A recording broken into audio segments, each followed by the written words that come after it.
My self your self, کوئی اور بات نہیں، خود اپنا آپ جو اس کو کہتے ہیں عربی میں نفس، تو برا کوئی نہیں، اچھا بن جائے گا، برا نیک ہے برا بن جائے گا اپنے آپ کو تو برا سیلف ہو جائے گا، وہ نہیں مرتا، نفس اور روح ایک ہی ہے، اسی سے زندگی ہے، نفس ناطقہ اس کو کہہ دیتے ہیں، روح کہہ دیتے ہیں جو جسم میں ہے۔ میں نے اس آیت کے بارے میں فرمایا کہ یہ آیت جو ہے یہ روح الامین اور وحی کے بارے میں، اس کو اس روح پر چسپاں نہیں کرنا چاہیے۔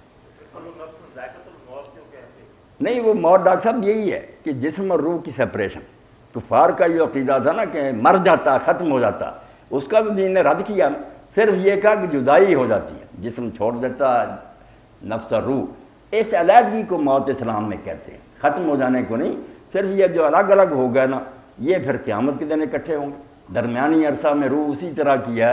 آپ سمجھ رہے ہیں جیسے آدم علیہ السلام کی پشت سے نکال کر اللہ نے پوچھا تھا کہ میں رب نہیں ہوں تمہارا، اس وقت جسم کوئی نہیں بنے گا، نہ ماں کے پیٹ میں گیا نہ کوئی باڈی تیار ہوئی، اس وقت بھی روحیں آواز سنتی تھیں، سمجھتی تھیں، جواب دیتی تھیں۔ ہم چونکہ اس دنیا میں قید ہیں جسم میں، ہمیں پتہ نہیں چلتا کہ روح اس میں سے نکلنے کے بعد کیا ہوتی ہے۔ میں نے خواب کا حوالہ دیا کہ خواب میں آپ دیکھ لیتے ہیں کہ باڈی جسم پر ہی لیٹی ہوتی ہے، مگر وہ سارا کام وہ روح کرتی پھرتی، عمرے کرتی ہے، کھانے کھاتی ہے، سب کچھ کرتی ہے۔ خواب کا نمونہ امام غزالی فرماتے ہیں اللہ نے برزخ اور آخرت سمجھانے کے لیے رکھا کہ یہ تم میں سے نکل کر کون سی شے الگ ہو کر کھڑی ہو گئی ہے جو باتیں بھی کر رہی ہیں۔ جی جی جی معافی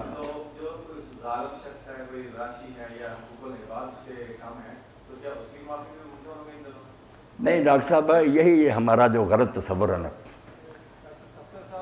ڈاکٹر صاحب کو بھی دے دیں نا، یہ خلیل رحمان صاحب نے جو پوچھا یہ سوال بھی بہت اہم ہے، کیونکہ لوگوں نے نا دین کو ایک ایسا سمجھ لیا کہ یہ پرچون کی دکان ہے، جو سودا پسند آیا لے لیا، جو نہیں پسند آیا چھوڑ دیا، ٹکڑے کر دیا، اس سے پھر دین وہ اثر نہیں اپنا دکھا رہا۔ آپ دیکھتے ہیں نا ایک مشین ہے، اس کے سارے پرزے سیٹ ہوں گے، کام کرے گی، اگر ایک آدھا پرزہ اس میں سے نکال لیں، بے شک وہ کتنا قیمتی ہے، اس کو لیے پھریں کوچ مان کر، تو کیا کام وہ پرزہ دے گا، وہ مشین میں سیٹ ہے۔ یہ توبہ اور استغفار ان کے لیے ہے جو اللہ سے ڈرتے رہتے ہیں، حرام سے بچتے ہیں، گناہوں سے پرہیز کرتے ہیں، مگر پھر بھی انسان ہے خطائیں ہو جاتی ہیں تو وہ اللہ کے دروازے پر گر پڑتے ہیں۔ جو دلیری سے گناہ کرتے رہتے ہیں، بعد میں بھی ارادہ کرتے ہی رہنا، ان کے بارے میں تو امام حسن بصری فرماتے ہیں کہ ہمارا استغفار، ہماری توبہ خود ایک جرم ہے جس پر ہمیں استغفار کریں۔ ہم ٹھٹھا کر رہے ہوتے ہیں اللہ سے، استغفر اللہ، دل میں یہی ہوتا کرنا، پھر یہ معافی مانگ رہا ہے، مذاق کر رہے ہیں، دلوں کی نیتوں کو جانتے۔ معافی تو ان کے لیے جو بھول گئے، پلٹ آئے، روئے چلائے، پچھلا داغ دھونا شروع کیا، مگر اس کے لیے بھی شرائط ہے کہ بندوں کا معاملہ تو ان کو راضی کرو، یا ان سے معافی لو یا ان کا حق ان کو واپس کرو۔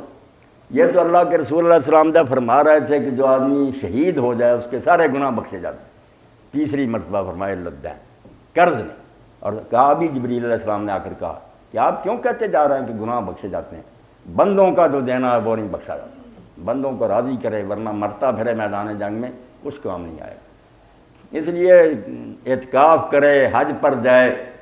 میرے پرشین کے استاد ہی تھے، اللہ انہیں بخشے مغفرت فرمائے، پروفیسر منظور حسین شور صاحب، وہ کہتے تھے کہ مسلمانوں نے تو یہ بنا لیا، خون بنی آدم سے تو کھیل گیا ہولی، بستی نے گلا کاٹا مسجد میں چھری دو۔ مولوی حضرات نے بھی یہ کہا کرا یہاں وضو کر لو گناہ بخشے گا، مکے چلا، یہ بتایا ہی نہیں کہ اس کے کچھ لوازمات ہیں، خلق خدا کو ستایا، معافی مانگ، ان کا معاوضہ دے کر جاؤ۔ اور یہی بات حضرت مسیح علیہ السلام نے کی اب بھی انجیل میں کہ اگر تم مسجد اقصیٰ میں ہو، وہی اس وقت قبلہ تھا، اور قربان کا پھر کھڑے ہو اور نیاز چڑھانے لگو قربانی، اور تمہیں یاد آ جائے کہ تمہارا تو قصور ہے، تم نے ایک بندے کو دکھ دیا، واپس چلے گا، جا کر پہلے اس کو وطن میں راضی کر کے آؤ، پھر نذرانہ گزارنا، ورنہ اللہ کو تمہاری قربانیوں کی کیا ضرورت ہے۔ جی جی ڈاکٹر صاحب، جی آپ نے فرمایا کہ اکثر ہمارے وہ کچھ لوگ کہتے ہیں کہ روزے پر جانا ہے، یہ ہے، لیکن ایک کنٹراڈکٹری بھی ہے کہ کسی قبر پر آپ وہ پرافٹ کی ہو یا ولی کی ہو، آپ ٹینشنلی نہیں جا سکتے، لیکن آپ جب جاتے ہیں وہاں پر، جب میں جاتا ہوں حج کے لیے یا عمرے کے لیے، مدینہ منورہ جانا it is not a part of, آپ سمجھتے ہیں نہیں سن رہا میں سر، جو حج میں یا عمرے میں جانا مکہ شریف میں جانا فرض نہیں ہے، پھر ہم یہ کرتے ہیں کہ نہیں مدینہ شریف آپ نے کہنا تھا مدینہ امنا یہ جانا فرض نہیں ہے، نہیں لیکن یہ ہے کہ اللہ نے فرمایا کہ اللہ نے اس کو حرم بنایا تھا، نے میرا گھر بھی ہمارا حرم بنا دیا ہے، اس لیے ہمارے جاتے ہیں۔ لیکن اگر ہم یہ ٹینشن کریں کہ میں نے وہاں پر روزے پر جانا کس طرح وہ غلط ہو جاتا ہے، اس کی ٹینشن یہ ہونی چاہیے کہ اللہ کے نبی نے فرمایا صلی اللہ کہ علیہ وسلم میرے جو ہم وہاں جاتے ہیں تو ہمیں وہاں کچھ نہیں پڑھنا چاہیے، لیکن یہ جو کہنا کہ ہمیں مجھے روزے پر لے چلو دس از رانگ، یہ غلط ہے۔ آپ کے سلسلے میں کیا ہے؟ یہ میرا پہلا دوسرا میں بات چلو بالکل ٹھیک۔ جو سوال اٹھایا نا محترم بھائی نے، یہ پرانا ڈسپیوٹڈ معاملہ، تو میں اس کو کلیئر کرنے کی کوشش کروں گا۔ ایک حدیث پاک ہے جو ان کے ذہن میں ہے کہ اللہ کے رسول نے فرمایا تم سفر کر کے سواریوں پر کجاوے کس کر سوائے 3 مسجدوں کے سفر نہیں کر سکتے۔ لا تشد الرحال الا الی صلاۃ المساجد، 3 مسجدیں ہیں، مکہ کی مسجد ہے، مسجد حرام، مسجد نبوی ہے اور مسجد اقصیٰ ہے، مسجدوں کے لیے فرمایا سفر کر سکتے ہو نہیں۔ یہ کہہ رہے ہیں واقعی کچھ لوگوں نے، بہت تھوڑوں نے اس سے یہی سمجھا کہ روضہ رسول یا اور نیک لوگوں کی جگہیں یا کوئی اور مقدس مقامات ہیں اس کی طرف سفر نہیں کر سکتے۔ یہ بھی ہے ابن تیمیہ رحمۃ اللہ علیہ کے ہم خیال، مگر اسی پائے کہ بڑے بڑے محدث صحیح العقیدہ لوگوں نے کہا کہ یار اس کا تعلق ان چیزوں سے نہیں، انبیاء کے مزارات یا دوسری چیزیں اس میں نہیں آتی، یہ صرف مسجدوں کی بات ہو رہی ہے کہ اور کوئی مسجد دیکھنے کے لیے جاؤ کیا اس میں صرف عمارت ہی ہوگی نا عالی شان، فضیلت تو نہیں ہوگی۔ 3 مسجدیں ہیں فضیلت والی جن کے لیے آدمی قصداً جا سکتا کہ وہاں عبادت کرے۔ مکہ کی مسجد میں 1,00,000 نماز کا ثواب ہے، مسجد مدینہ میں 1000 کا ہے، مسجد اقصیٰ میں 250 کا ہے۔ یہ مسجدیں جو عبادت کے لیے آدمی ان کے لیے سفر کر سکا۔ زیادہ کا میرے بھائی یہی رجحان ہے، امام ابن حزم جیسے لوگ کہتے ہیں کہ یار قبریں کیسے آ گئیں، یہ تو بات صرف مسجدوں کی ہے، مسجدوں کے لیے سفر آپ لوگ نہیں کر سکتے، اور اس کے لیے ایک حدیث بھی ہے کہ کسی مسجد کی طرف سفر نہ کیا جائے سوائے 3 مسجد۔ اس کو کہتے ہیں اس نے تشریح تو کر دی، تو بہرحال گنجائش اور یہ بات جو ہے نا کہ مدینہ تو رسول جائیں اور پھر قبر پاک پر بھی چلے جائیں۔ ابن تیمیہ رحمۃ اللہ علیہ بھی یہ کہتے ہیں، مگر مولوی صاحب رحمۃ اللہ علیہ کہتے ہیں میرے ذہن میں یہ بات ہے کبھی نہیں سما سکی کہ اگر صرف مسجد کی طرف جانا ہوتا تو کیا لینا تھا مسجد نبی سے؟ مکہ معظمہ کی مسجد میں 1,00,000 نماز کا ثواب 1000 کا لینے جانا، اور مسجد اقصیٰ کی طرف کتنے لوگ جاتے ہیں؟ اگر قبر رسول یہاں نہ ہوتی تو یقین جانے مدینہ کسی نے بھی نہیں جانا تھا۔ اب 1000 بہانہ بنائے کہ میں مسجد کی طرف جا رہا ہوں، اندر یہی ہوتا ہے کہ وہاں رسول اللہ کا روضہ، اس نیت کو ختم نہیں کر سکتا آدمی، زبان سے وہ فقہی حوالے بنائے کہ میں تو مسجد کی طرف جا رہا ہوں۔ مسجدیں اگر ہوتی نا تو پھر اور بھی بڑی مسجدیں، اقصیٰ کی بڑی فضیلت وہ بھی ایک نبی نے بنائی ہے، کوئی مسلمان سفر نہیں کرتا۔ تو یقین جانے اس اضطراب کو اور بےتابی کو آپ نہ ختم نہیں کر سکتے کہ مسلمان کا شوق ہے کہ وہ قبر رسول پر حاضری دے۔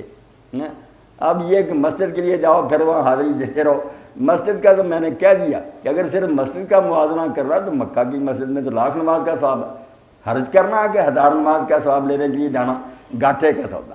مگر کہ رسول علیہ السلام کی قبر جس کے بارے میں آپ نے یہ وعدہ فرمایا کہ جب بھی کوئی مسلم مجھ پر سلام کہے گا وہ سلام مجھ تک پہنچے گا اور میں اس کے سلام کا جواب دوں گا۔ اب اس سے بڑی میری آپ کی خوش قسمتی کیا ہے کہ رسول اللہ ساری زندگی میں ایک باری جواب دے دیں، بہر سلام مکن رنجان از جواب لب۔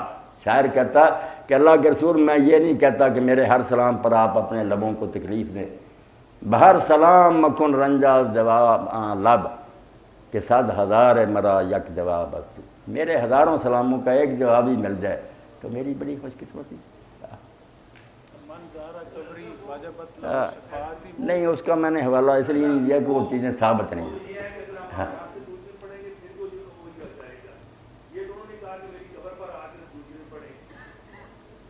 نہیں یہ آپ کی بات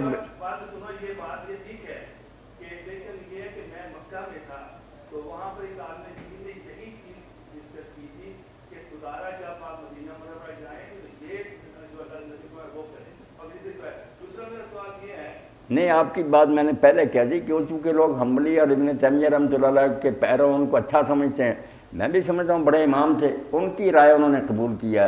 میں سمجھتا ہوں کہ دوسرے لوگ جو کہتے ہیں اس بات میں بھی بڑا وزن ہے کہ مسجدیں باقی جو ان میں تو کوئی فضیلت نہیں، عمارتیں شاندار ہو سکتی ہیں اور کیا، مگر یہ قبر رسول کی حاضری جو نا درود شریف تو بالکل ٹھیک ہے، میں یہاں پڑھوں وہ بھی پہنچ جائے. یہ کبھی نہیں فرمایا کہ میری قبر پر آنا، یہ فرمایا کہ میرے شہر میں آنا، میری مسجد میں آنا، 40 نمازیں پوری کرنا. نہیں، یہ بھی نہیں فرمایا. یہ بھی آپ اگر تحقیق، یہ بھی 40 نمازوں والی بات بھی ثابت نہیں کہتے ہیں. چلو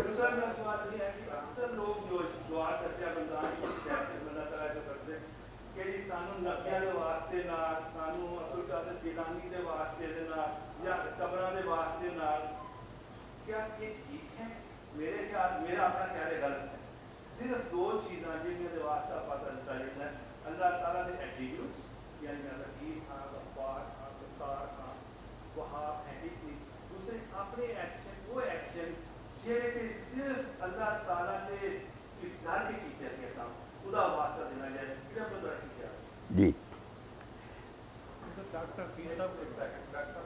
ڈاکٹر صاحب کو ہاں سوال جو ہے نا کہ دعا میں کچھ لوگ کہتے ہیں اللہ اپنے رسول کے واسطے ان کی برکت سے، ان کے خیر، ان کے وسیلہ سے ہمارا کام کر، یا نیک لوگوں کا حوالہ دیتے ہیں. اس میں ایک بات تو شیخ عز الدین بن عبدالسلام نے کہ وہ بھی پتہ کی بات ہے کہ نبی کے علاوہ دوسروں کا جو نا واسطہ دینا یہ کوئی ایسی یقینی بات نہیں کہ ہم کہتے ہیں کہ یہ ولی ہے اللہ تعالیٰ اس کے واسطے، یہ تو ہمارا خیال ہے. وہ بھی دعویٰ نہیں کر سکتا کہ میں ضرور ولی ہوں، دوسرا بھی کوئی نہیں کہہ سکتا کہ ولی ہے، یا صرف ہمارا خیال ہی اندر سے. وہ کیا نبی ایک ایسی شخصیت ہے جس کے بارے میں شک شبہ ایمان کو ختم کر رہا ہے، وہ تو طے شدہ اعلان کرتا ہے میں نبی ہوں، لوگوں کو بھی کہنا پڑتا. اب جو بات میرے بھائی کہہ رہے ہیں نا کہ عمل کا وسیلہ اور یہ اللہ تعالیٰ کی صفات کا، یہ تو ظاہر ہے، مگر عمل کے وسیلے میں جو داخل ہے نا، میں نے وہ سب ابن تیمیہ کل کہا تھا، وہ خود مانتے ہیں کہ اگر یہ لوگ جب کہتے ہیں اللہ کے رسول کے واسطے سے یا ان کی برکت سے، اگر یہ مراد لیتے ہیں کہ ہم اللہ تیرے رسول پر ایمان رکھتے ہیں اور ان سے محبت کرتے ہیں، تو یہ سارے عملوں سے بڑا. نماز روزے تو بہت ادنا عمل ہے، یہ جڑ ہے کہ آپ نے اللہ کے رسول کو مانا اور ان سے محبت کی. اس لیے اگر یہ حوالہ دے رہا ہے تو صرف لفظی چکر ہے کہ آپ نے اس کو کہہ دیا ناجائز. ناجائز نہیں، یہ اس نے سرا پکڑا کہ اللہ ہمارا تو تعلق ہی تو اس سے یہ ہے کہ ہم تیرے نبی کو ماننے والے، اس کے دین کو سچا جانتے ہیں، اس سے محبت رکھتے ہیں. اللہ کے رسول سے محبت اور آپ پر ایمان عمل نہیں، ایمان کی بنیاد ہے. اس کو اگر حوالہ دیتا ہے تو خود ابن تیمیہ کہتے ہیں قرآن میں جو آتا ہے ربنا آمنا فاغفر لنا ذنوبنا، وہ نتیجہ نکالا کہ ہم ایمان لائے اس لیے ہمارے گناہ. ایمان کا واسطہ، ایمان میں کیا؟ اللہ کو ماننا، رسول اللہ کو ماننا، قرآن کو، یہ سارے وسیلے تو آ گئے کہ ہم نے یہ ساری چیزیں مانی اس لیے ہمارا کام کر. یہ کوئی شرک نہیں، نہ اس میں کوئی خرابی ہے.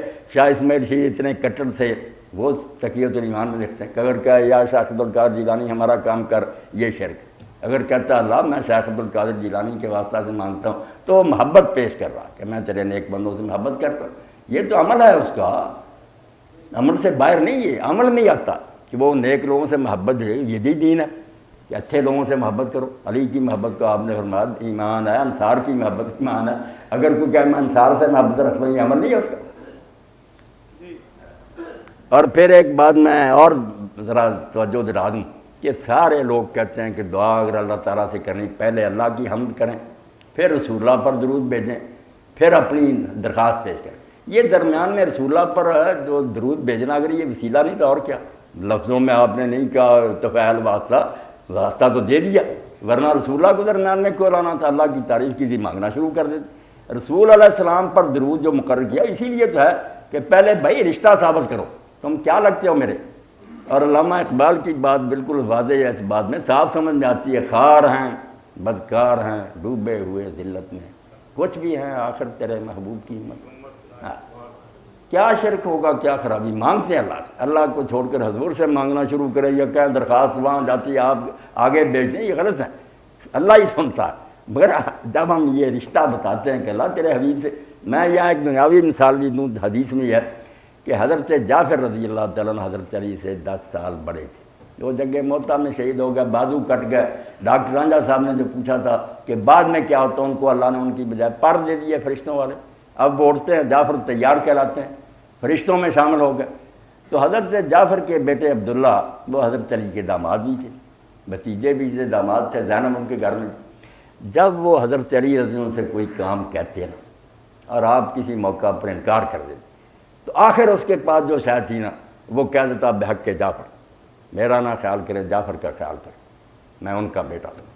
آپ کہتے بھائی تو نے بڑے بھائی کا نام لے دیا، اب میں نہیں ناد کرتا۔ یہی ہم نے کہہ دیتے ہیں کہ اللہ جو کچھ بھی ہیں بے شک مجرم ہے قصوروار، میں تیرے پیغمبر کی عمر کیا شرک ہے کیا خرابی، کچھ نہیں۔ علامہ شوکانی فرماتے ہیں اس کو تو خام خواہ لوگوں نے ایشو بنا لیا، یہ کوئی ایشو نہیں۔ جو مانگتے ہیں غیر اللہ سے وہ بری بات، مانگیں اللہ سے، حوالہ دیں تو بالکل جائز، کوئی بات اس میں نہیں نظر آتی۔ حافظ محمد لکھوی رحمۃ اللہ علیہ ہمارے اس دور میں بہت بڑے اہل حدیث عالم ہوئے، پورا ملک انہوں نے رنگ دیا۔ فیروز پر میں لکھوں کے میں ان کا مدرسہ تھا، ابواب الصرف بھی ان کی لکھی، سب پڑھاتے ہیں۔ ان کی اولاد ہے مولانا مہندنی لکھی، وہ زینت الاسلام میں لکھتے ہیں کہے بحرمت نبیاں ولیاں دے مراد الہی، اس میں شرک نہ ہرگز کوئی نہ کچھ اور تباہی، نہ یہ شرک ہے نہ اس میں کوئی خرابی آئے گی جب ان سے ہی مانگنا شروع کر دیں گے کہ آپ ہمیں رزق دیں ہمیں شفا، پھر بیڑا غرق ہو جائے۔ جی